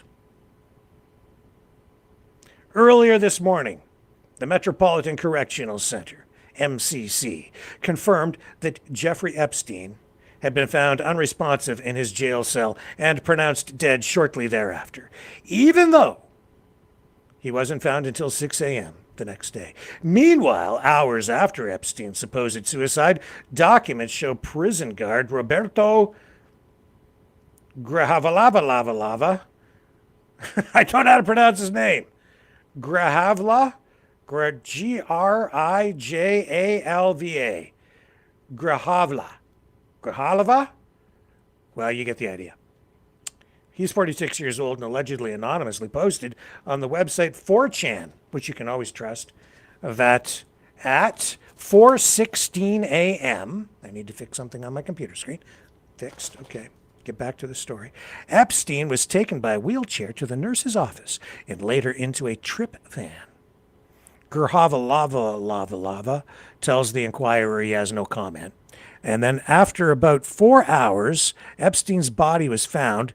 Grahavalava, I'm sorry, allegedly wrote, quote, we do not do releases on the weekends unless a judge orders it.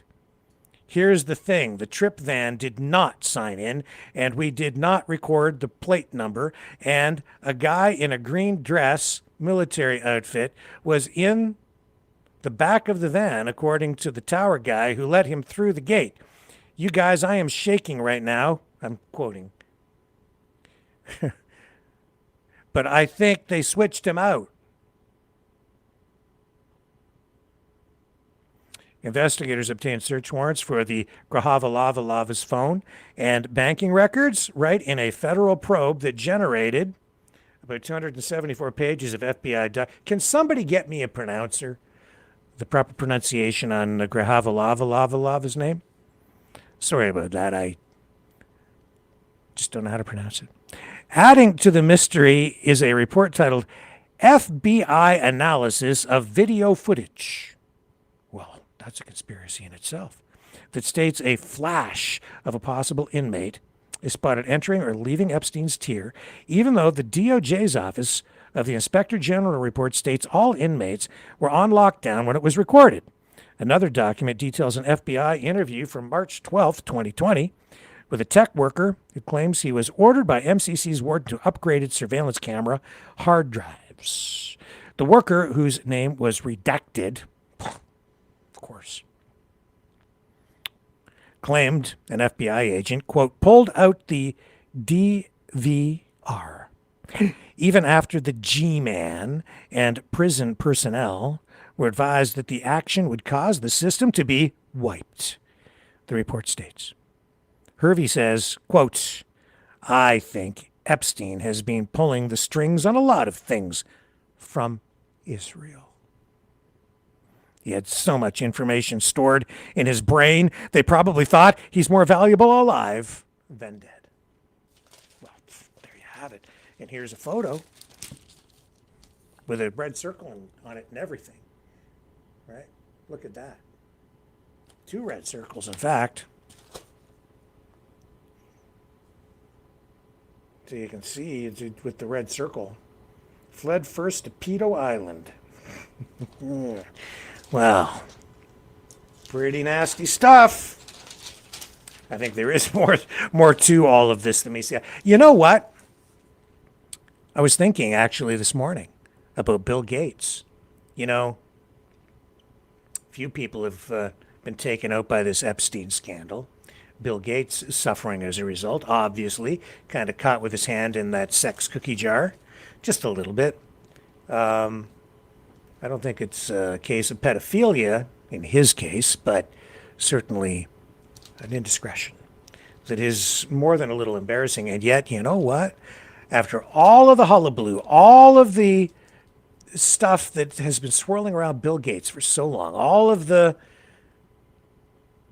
the rhetoric and the negative conspiracies or whatever you want to call it, I haven't heard anything more about it. It's all kind of gone hush hush. I am not sure why, but maybe it's just because all the Epstein stuff has suddenly been pushed to the back burner because of the war in Iran. What else do we have here? I won't go through all of this tonight. We'll do a shortened version of Truspiracies. But as much as Epstein is alive, we know that Kurt Cobain is Deadsville because even though some people think he's still alive too, definitely not. The Inquirer reporting that he was murdered. New evidence backs prior Inquirer reporting. Death was no suicide. So we've got new evidence, new proof, explosive new evidence, suggesting Nirvana frontman Kurt Cobain was indeed murdered. Something National Enquirer readers have known since 2016. I didn't know it. I haven't been reading enough of this. Authorities ruled the 27-year-old grunge god killed himself with a shotgun blast to the head in his Seattle home on April 5th, 1994. But now a bombshell new forensic report indicates Kurt died of a drug overdose dressed up to look like a suicide. It says here, right here, in our issue, all the real news is right here. In our issue dated January 18th, 2016, we exclusively reported forensic and medical evidence proved it was impossible for Kurt to have turned the gun on himself. And the Inquirer probe found Kurt had 3 times the lethal amount of heroin in his system. And the shell ejected from the shotgun that killed Kurt landed to the left of his body, despite the weapon's exit chamber facing to the right. An Inquirer investigation in 2023 also found Kurt's widow, Hole singer Courtney Love, had a motive to kill her husband. When 30-plus hours of secretly recorded chats show Kurt had asked the couple's lawyer to nix Courtney from his $50 million estate just weeks before his death. Follow the money, baby. Follow the money. Last August, the Inquirer partnered with 2 handwriting experts, as well as Utah-based Private Eye Jason Jensen, to report on disturbing irregularities in Kurt's alleged suicide note. Now, the peer-reviewed forensic report, authored by a group of independent gumshoes, I like that word, used twice in this publication so far tonight, including famed investigator Brian Burnett, supports the Inquirer's finding that Kurt was murdered. Well, isn't that Hitchcockian? Maybe we'll run a Hitchcock flick on Maverick Midnight Matinee this coming Friday. I've been thinking of doing a Hitchcock Maverick Midnight Matinee. That might be a good reason to do it. I have some other ideas too, though. We'll see. Next time I ask people to guess the movie, I won't put it in the description of the video. Don't. Homer Simpson moment. I rewrote that description last Friday for the broadcast about 4 times that night, and I'd forgotten that on that reread I put the title in. But anyway, congratulations, Maureen. I know you said you don't deserve the T-shirt, but I will send it. I will send you one if you want one. Just send me your address. I'll send you a T-shirt. Oh my goodness. Anything else of note in here tonight? All the news you don't need to know, but the news you can use. Well, these things are cool. Hall of Justice, cold cast bronze sculpture collection, but not made of gold. You won't need to invest your life savings in order to obtain these 3 collectible Hall of Justice gold cast bronze sculpture collection figures from the Bradford collection. Those are collectibles that a lot of people can't fit into their budget. The horoscope. Well, we won't get into too much of that because it depends on what your sign is. Maybe we'll have another clairvoyant or a astrologer on. I sometimes say something like astronomy or an astronomer, and people think that I'm talking about astrology. It's funny how people confuse words sometimes. Housewife's daughter hooked and homeless. Oh my. Oh no. My mom's going to be so upset. Real Housewives of Orange County.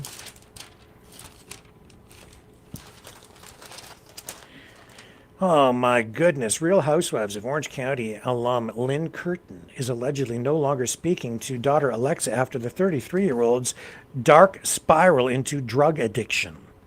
And the National Enquirer can reveal the former reality star is living on the streets.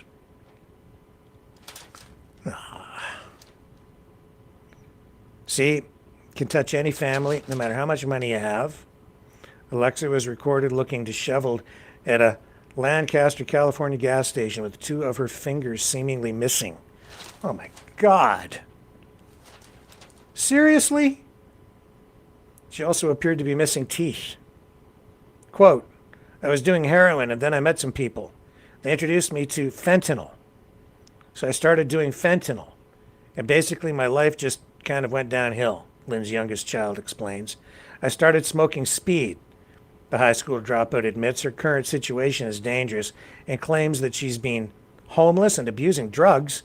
A man handcuffed and brutally raped her for 2 hours. Quote, I tried to crack the window with my head, but I couldn't, and he covered my mouth, covered my nose. I couldn't breathe, she alleges. He threatened to kill me, according to Alexa. Oh, geez, what is horrific? Oh.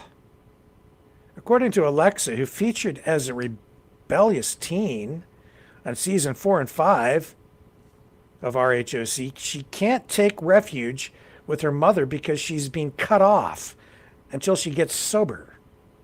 Accessories designer Lynn has been open about disapproving of her daughter's shady lifestyle choices. Well, starring on Bravo, the 69-year-old was criticized by co-stars for letting her underage children party. Yeah. But as the Enquirer reported, Lynn became physically ill when she discovered Alexa was doing porn in the 2010s. To bankroll her plastic surgery, including a boob job and rhinoplasty. What is this?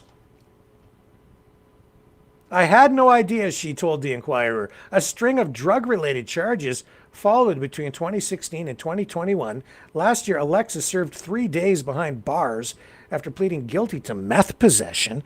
Is this real? It probably is. I'm not using as much as I used to, she recently claimed. I used to use a lot. Now I use a lot less. The one-time TV star insists she's trying to clean up her act. I have to literally start from the ground up, says Alexa. It's going to be difficult, but I'm actively trying to do that. Here's the pictures. Mom and daughter right there.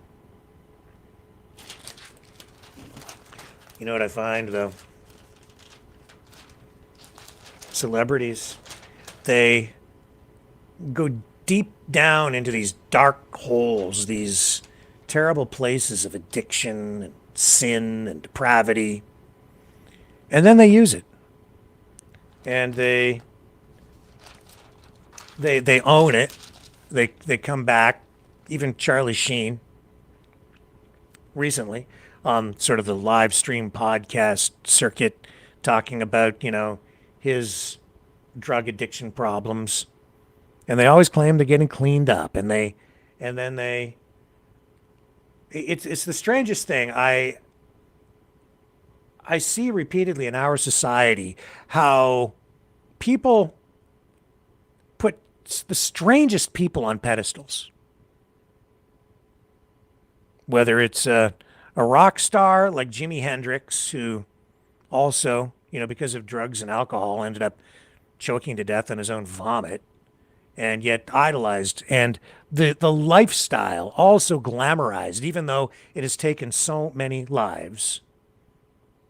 People put these drug addicts on pedestals because they're famous, and they laugh, and we revel and live vicariously through these celebrities and their sins.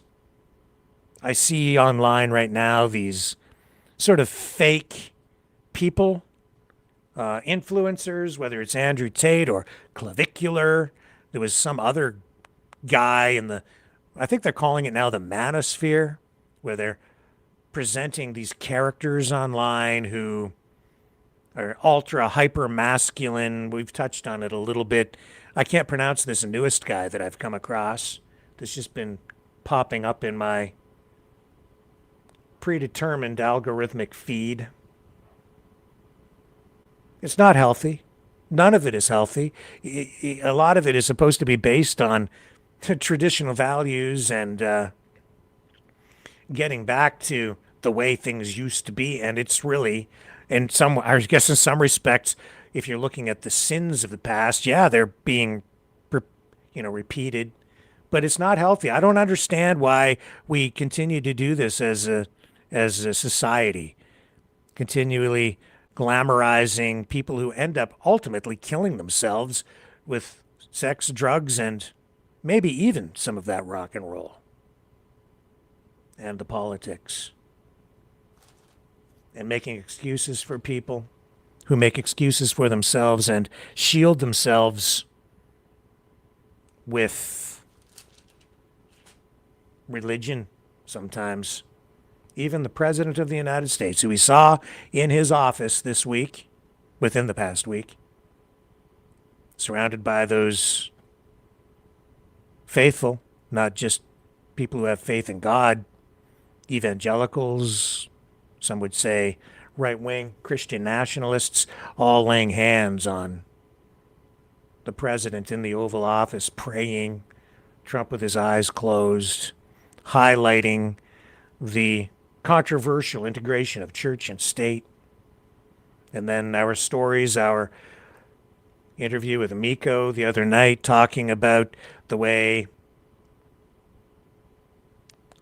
Christ Church in the United States under Pastor Douglas Wilson shielding convicted pedophiles, welcoming them, continuing to welcome them even after conviction into their churches. 160 churches worldwide now and growing. And man, that has really highlighted some serious questions, serious issues for people, forming some pretty serious cracks in the MAGA base too, making people wonder. And as I've pointed out just, in recent months, I'm just not buying a lot of this stuff coming out of the White House anymore because of the Epstein files, because of revelations, because of Trump's past with Playboy bunnies, nightlife, hanging out with sex offenders,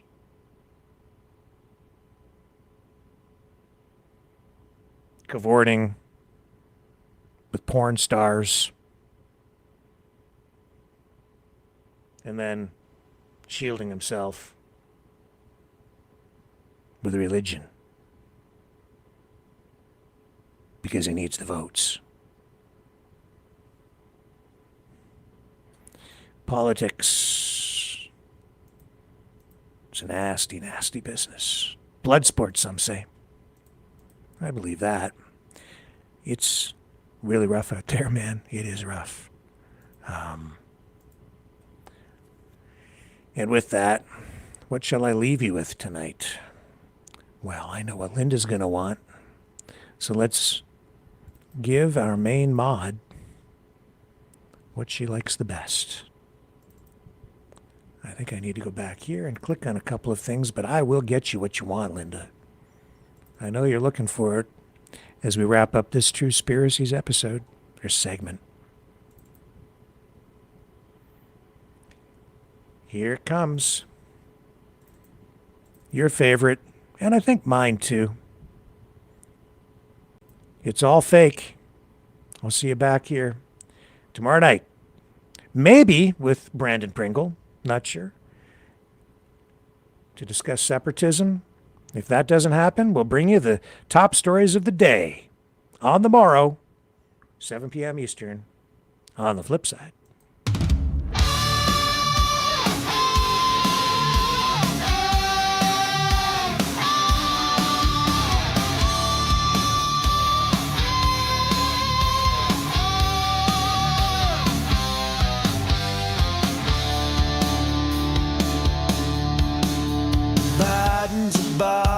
Charlie's alive. Elvis flips burgers on the Lower East Side. 10 Trumps mask up on your phone. Shilling mean coins by remote drone. Graphene needles in your veins. Chemtrail sugar fries your brain. George Floyd's American hologram pie. Don't trust your lying eyes. It's all fake. It's all fake. The moon is a hoax. Give your head a shake. It's all fake. It's all fake. Your mama's a lizard. Your daddy's a snake. Bigfoot codes, the Mossad plan. Flat Earth truckers fighting the man. Dinosaurs guard an empty fed vault. Truth is dead and it's the media's fault. Conspiracies are real, let it sink in. Time travel, JFK is president again. 9/11's a VR game. The elite cut deals in the devil's name. It's all fake. It's all fake. From the jab to the pills that you take. It's all fake. It's all fake. The Pope's in a bunker with Q as his mate.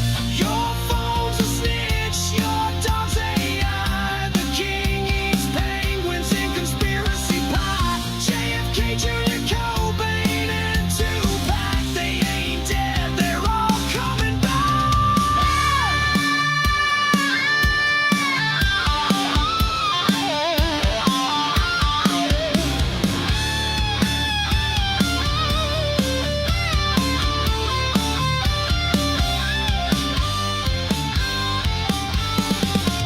It's all fake. It's all fake. Every headline, every handshake. It's all fake. It's all fake. FBI, CIA, KGB, ABC. Are you awake?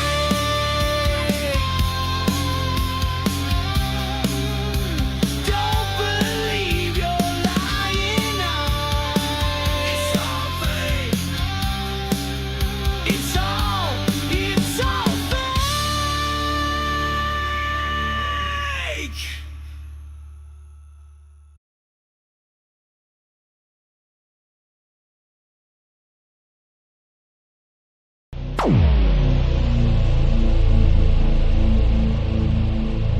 This has been a Maverick Multimedia production.